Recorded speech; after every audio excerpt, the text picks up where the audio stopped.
নোৱাৰে কাৰণ সমষ্টিবিলাক গোটেই মানে নতুনকৈ ডিলিমিটেশ্যন কৰা হৈ গ'ল সেইটোৰ কাৰণে পুৰণা সমষ্টিবিলাক এতিয়া কোনোবা ভাঙি গ'ল কোনোবা নতুন হৈ গ'ল গড়েশ্বৰ মোৰ ঘৰৰ সমষ্টি গতিকে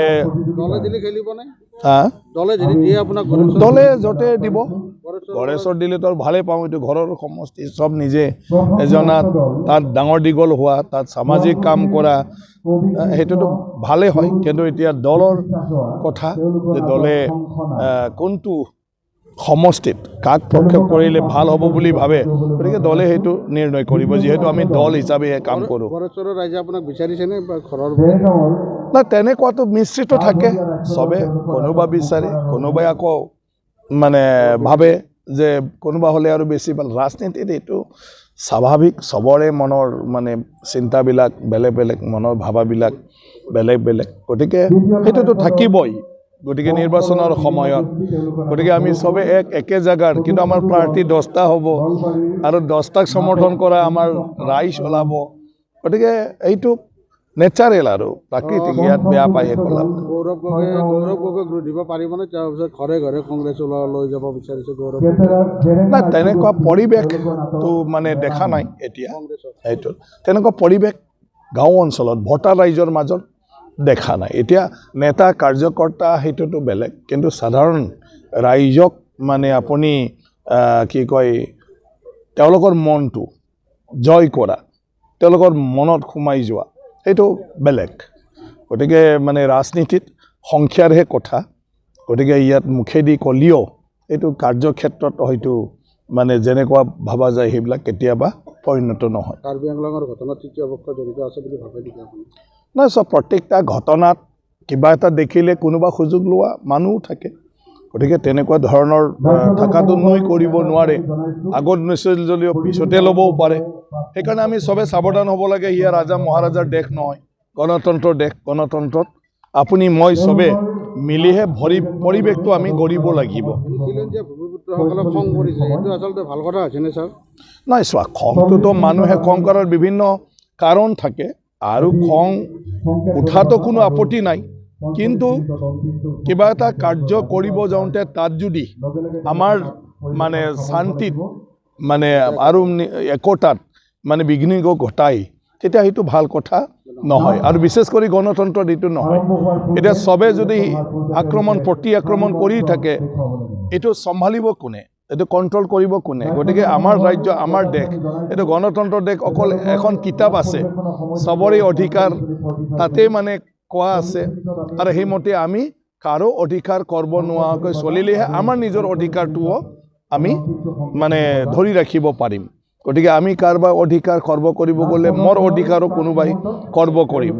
গতিকে সেইকাৰণে আমাৰ মাজতে সেইকাৰণে চব ঠিকেই আছে সমস্যাবিলাকক লৈ ফালে আমি মাত মাতিব লাগে আৰু যদি আমাৰ প্ৰয়োজন হয় ক'বাত তেতিয়া আন্দোলন কৰালৈকে আমাক সংবিধানে অধিকাৰ দিছে কিন্তু সেই ক্ষেত্ৰত যাহাতে তেনেকুৱা ধৰণৰ মানে অপ্ৰীতিকৰ ঘটনাবিলাক নঘটে সেইটোৱে আৰু শশাংক দাস সৌৰণী একাংকিকা নাট প্ৰতিযোগিতা ইয়াত মানে চলি আছে গাঁৱৰ সেৱক আৰু পুথিভঁৰালৰ গতিকে ভালেই লাগিল ইয়াত আহি ফালে বহুত বছৰ হ'ল এনেকুৱা একাংকিকা নাট নেদেখাটো থিয়েটাৰ মাজে মাজে কেতিয়াবা চোৱাৰ সুযোগ হয়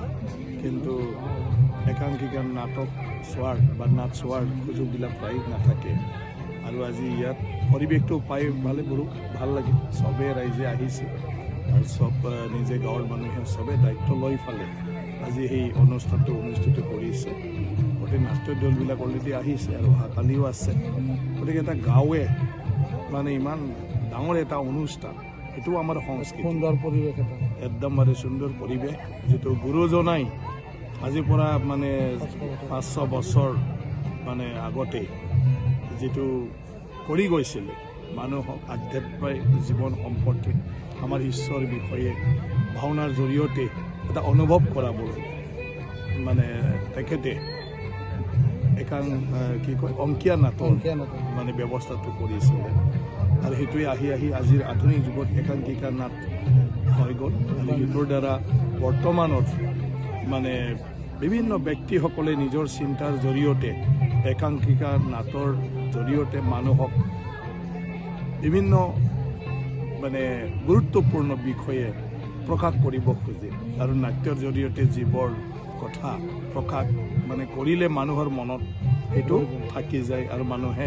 উপলব্ধি কৰিব পাৰে। স্যাৰ আপনি এবাৰ ভাওনা ইয়াতো পাতিছে, মাধ্যম ভাওনা পাতি স্যাৰ আপনি ভাওনা খুবেই গুৰুত্ব ভাওনাটো আমাৰ আমি দেখা পাইছো স্যাৰ হয় আমাৰ ফালে বেছি ভাওনা নহয় সেইটোৰ কাৰণে মাজুলীৰ মাজুলীৰ পৰা মানে সত্ৰৰ ভাওনাটো মই গড়েশ্বৰত আমন্ত্ৰণ কৰি আনিছিলোঁ ভালে লাগিল চবে চাই ভালে পাইছে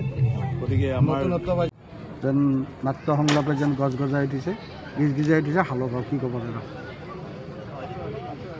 যোৱা 7 বছৰে ৰাইজে আশা কৰি থাকে এইখন ৰূপালীন একাংকিকা নাট প্ৰতিযোগিতা কেতিয়া হয়। এই বছৰ আমাৰ 7ম বৰ্ষ। আমাৰ সৌভাগ্য এনেকুৱা কৰোণাৰ সময়তো আমি নাটক চলাব পাৰিছোঁ, সেইকাৰণে ৰাইজৰ আশা থাকে। মোৰ দাদা আছিল নিজে অভিনেতা, নাট্যকাৰ তাৰপিছত তেওঁ ডাইৰেক্টৰ, তেওঁ ৰাইটাৰ। তো দাদা ঢুকাৰ পিছত চবেই ঠিক কৰিলে যে কিবা কৰিব লাগে, তো এই দৃষ্টিৰে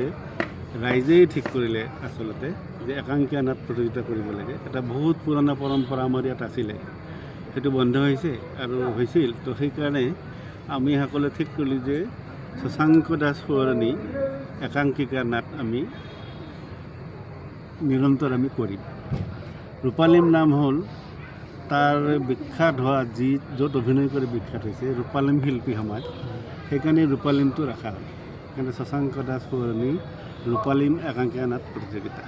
কিমানটা দলে অংশ লৈছে? ৰাইজৰ সহায়তা আছে এইবাৰ 17টা প্ৰতিযোগিতাত আৰু 2টা প্ৰদৰ্শনীমূলক শিশু নাট 2খন হ'ব। যোৱা বছৰৰ দৰে এই বছৰো ৰাইজৰ সহযোগী আছে, যিসকল প্ৰতিযোগী, যিসকল বিভিন্ন নাট্যগোষ্ঠী তেওঁলোকৰো সহযোগিতা আছে। আৰু এইবাৰ কেৱল আহিব লগা আছিল 2টা বৰ বহুত আমাৰ ইয়াত আহিবৰ কাৰণে ইচ্ছুক, কিন্তু তেওঁলোকৰ কাৰ্যক্ৰমৰ কাৰণে আহিব নোৱাৰিলে শদিয়াৰ পৰা।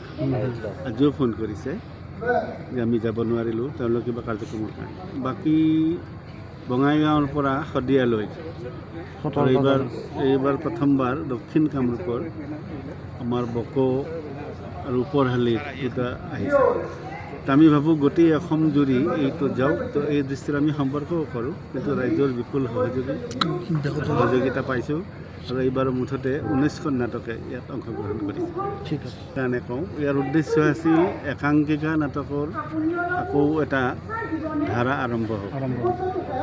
তো সফল হৈছে বুলি ভাবেনে? যথেষ্ট সকলোৱে মিলি ঠিক কৰিছে আমাৰ এখন শিশু নাট এইবাৰ প্ৰদৰ্শন হ'ব। 13জন শিশুৱে ল'ৰা ছোৱালীয়ে ঠিক কৰিছে আৰু গাৰ্জেনৰো তেওঁলোকৰ কথা যে মই ইয়াত এখন স্কুলেই লাগে, ৰামা স্কুল, সেইখন এইবাৰ আৰম্ভ হ'ব। যিকোনো খবৰৰ বাবে যোগাযোগ কৰক আমাৰ এই নম্বৰত